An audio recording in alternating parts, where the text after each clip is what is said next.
In the world of plumbing, it's all about connections. And we're talking about elbows, T's, and other fittings. Fittings hold everything together.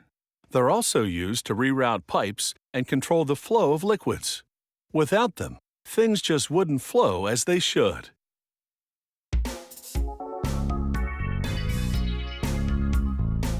With so many shapes and sizes to choose from, today's pipe fittings literally have all the angles covered.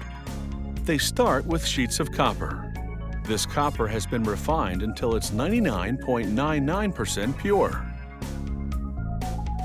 They load the sheets into a furnace that's fired at just over 1800 degrees Fahrenheit.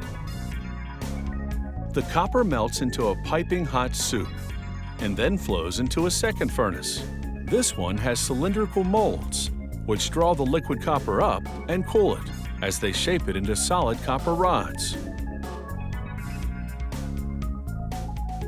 These rods are flexible enough to wind through rollers as they travel towards a big spindle. They spiral around the spindle, accumulating in big coils to await the next step.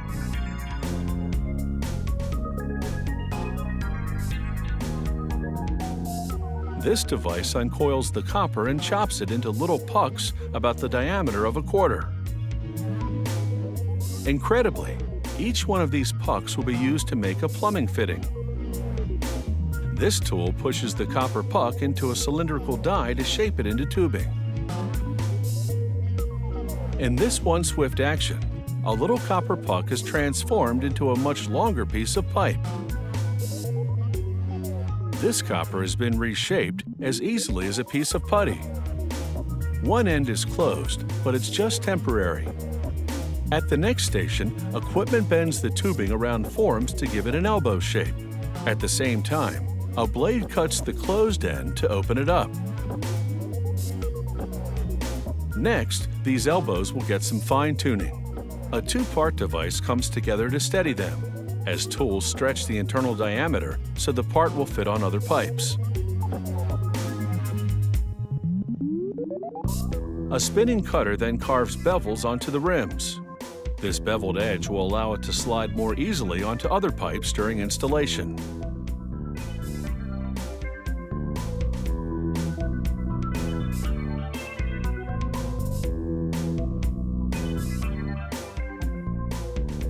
Over at the next furnace, they're working on a larger scale project.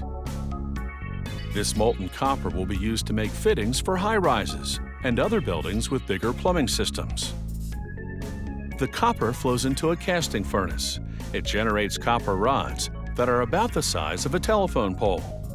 Each one weighs about a ton, so it takes a crane to move it down the production line. A circular saw then carves them up, producing copper chunks that look a bit like firewood. They heat each chunk in a furnace to make it more pliable. Then it's into an extruder.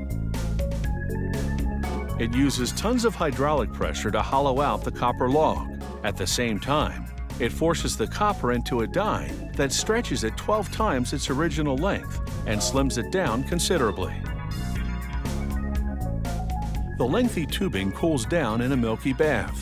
Then a crane moves it down the line to equipment that adjusts the diameter and chops it up.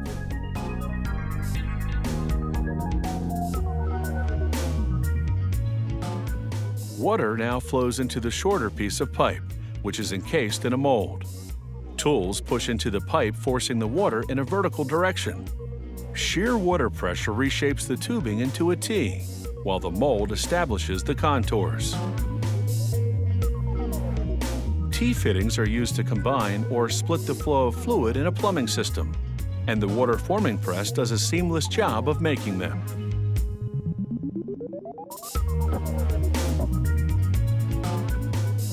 But there's still the matter of the closed end at the base of the T, so they chop that off. They machine all three openings because when they connect it to other pipes, it has to fit. To a T, of course. Now these fittings are ready to join other pipes and parts. And by doing so, they'll make our lives a whole lot more convenient.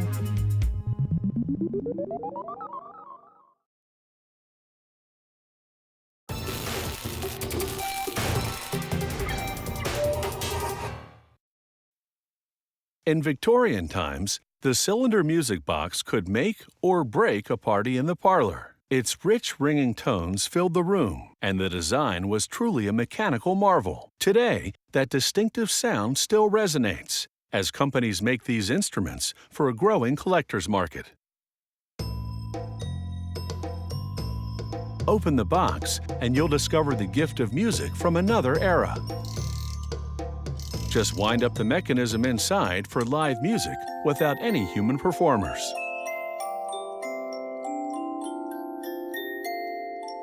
A cylinder revolves, and strategically arranged pins strum a comb to produce the notes. The ethereal sound is similar to that of a bell choir or a harp ensemble. It all starts with equipment that stamp and cut steel to produce a comb shape. A circular saw carves teeth in it, and this tool sharpens them. They bake the combs over flames and then plunge them into a cool oil to create a thermal shock that hardens the steel. With a flat tool, they direct melted lead into a mold positioned under the comb. The lead hardens into a weight that will help produce the low notes.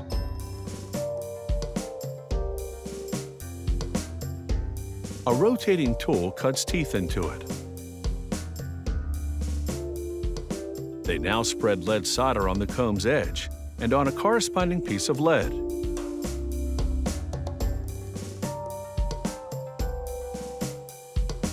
They file off excess lead and then tune the comb by first clipping the teeth, then grinding them until the notes they produce are precisely pitched.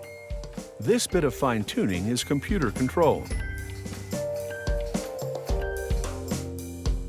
They dip synthetic feathers in glue and apply them to the bass notes to soften the vibrations. This completes the musical comb.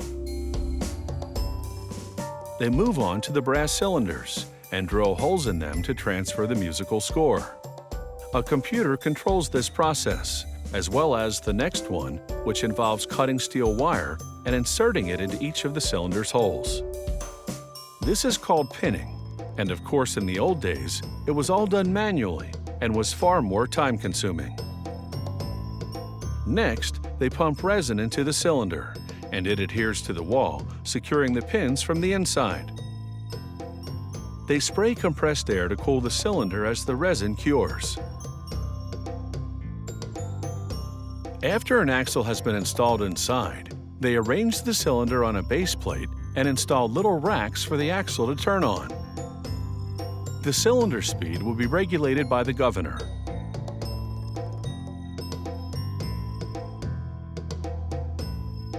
Using a special tool, they wind a long spring into its housing near the governor.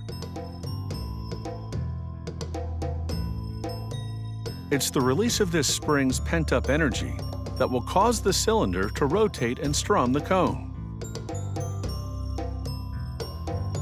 Positioning the comb next to the cylinder takes a certain know-how. If it's even slightly out of place, there will be a lot of sour notes.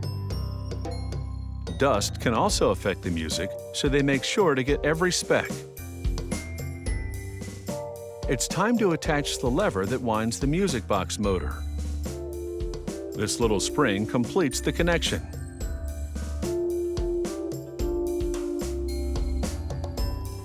They slide this mechanical musical instrument into its box, and it's showtime.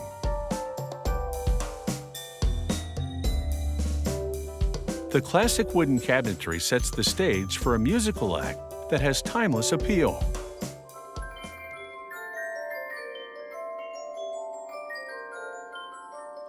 There also are more contemporary-looking music boxes. This art glass design showcases the centuries-old technology. And then there's a version that comes with all the bells and whistles. Here, the cylinder operates cams that hit bells, while at the same time plucking the comb. It's a good example why the music box continues to be a tough act to follow.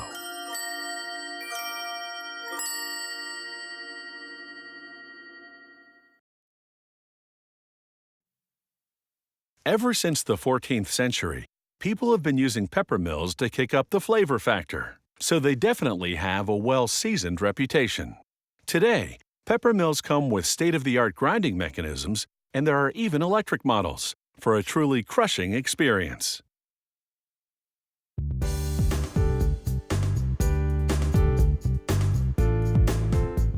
Freshly ground pepper has more spice than pre-ground pepper, which makes pepper mills a hot commodity. They make the grinding mechanism from tough, hardened steel. An automated chiseling tool carves teeth into the outer ring, making a row of larger ones to crack the peppercorns and a row of smaller ones for fine grinding.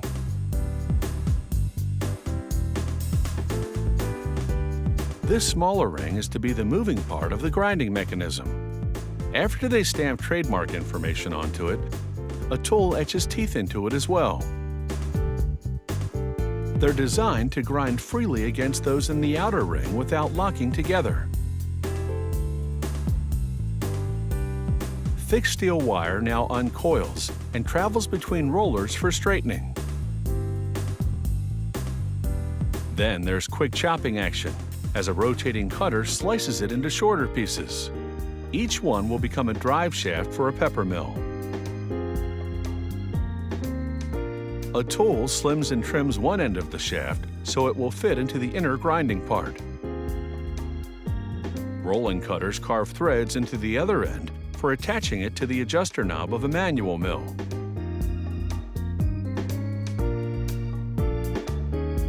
Robots install the inner grinding ring on the drive shaft.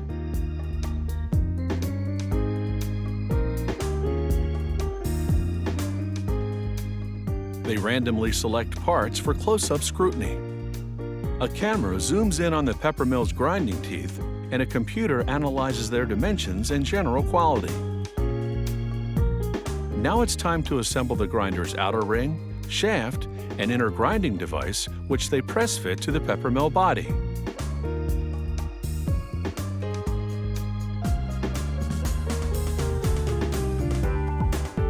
They surround the grinder with a metal ring and brace it with a bracket. They insert a light bulb to illuminate your food so you don't add too much pepper. Then they attach a test motor which turns the grinding mechanism and checks the bulb. A few units are selected to undergo a grueling test. They run them for hours at a time to confirm this production run can handle the daily grind. But a pepper mill just isn't complete without its partner, the salt mill. They use stainless steel to make its grinding device because it resists the corrosiveness of salt. Hydraulic machinery punches the metal into dies 10 times to shape the salt mill's outer grinding rings. Here you can see the various stages of the forming process. The final result is a part with 3 large, jagged teeth in the lower section. They're designed specifically to move salt crystals towards the inner grinding ring. After a computer check, this part is ready for assembly. They install it in the salt mill housing and then insert the inner grinder and shaft. Once the electric motor is attached, this salt mill is done like dinner.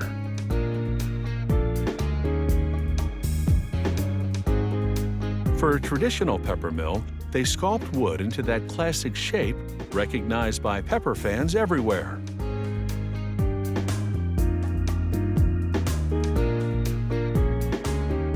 They insert the same kind of grinding hardware that's used in the electric mills, but the shaft is longer because this manual mill will be quite a bit taller. Chefs often prefer a pepper mill with height because it's easier to use.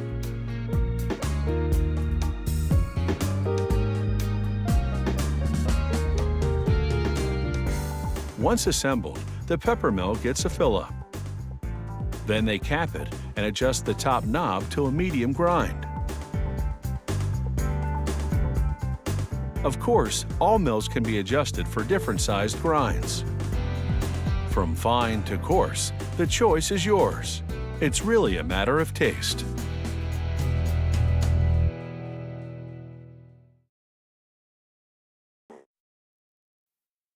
The driving force behind a vehicle's direction is the steering column. It connects the steering wheel to the front wheels.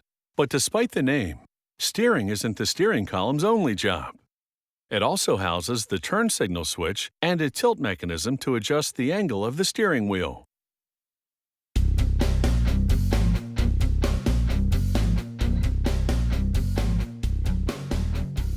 This company makes custom steering columns, the kind you order when building your own classic car or truck.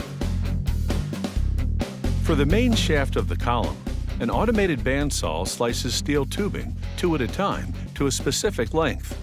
This belt sander smooths out the rough edges.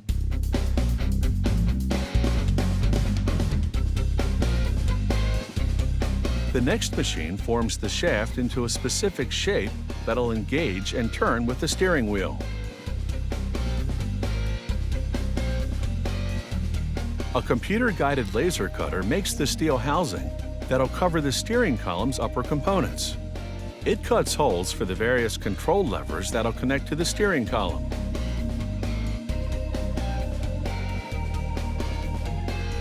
The upper housing now goes onto a device that holds it steady while a belt grinder removes any surface imperfections.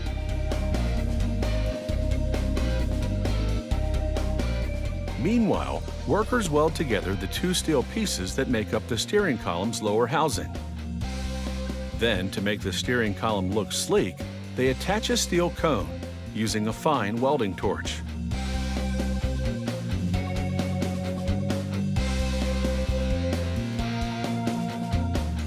With an abrasive belt, they polish the weld line until it's barely noticeable. Then they do an overall polishing to make the entire surface smooth and ready to paint. They've attached a component called the lower yoke shaft to the main shaft made earlier. After greasing it, they snap an upper yoke shaft into it. These enable the shaft to pivot when you tilt the steering column. Here, they install a component in the lower housing to which they'll later attach the tilting mechanism. Once that's in place, they install a pull wire to help pull through the electrical system later on. Finally, they slide the shaft through the housing.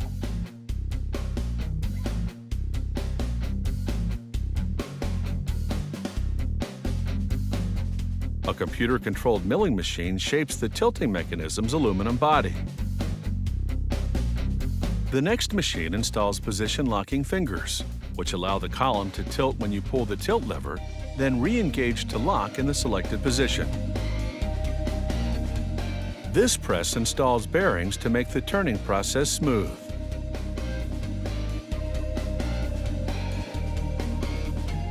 Now the upper section joins the lower section. They attach with 2 pins that allow the column to pivot. A thick steel spring supports the column, so when the fingers disengage, the column doesn't just drop into the driver's lap.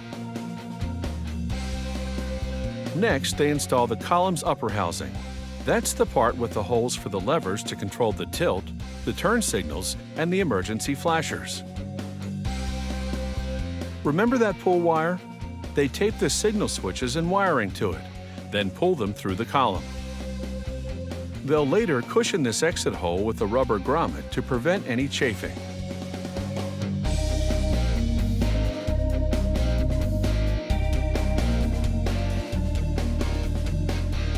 Next, they install the horn cam. It passes power from the horn to the steering wheel to enable honking. Using this tool, they lock in a retaining clip to hold everything together. All the wiring that passes through the steering column connects to a plug. You just insert it into the vehicle's electrical system. These steering columns come in a choice of finishes. You can also buy an unfinished column and paint it yourself.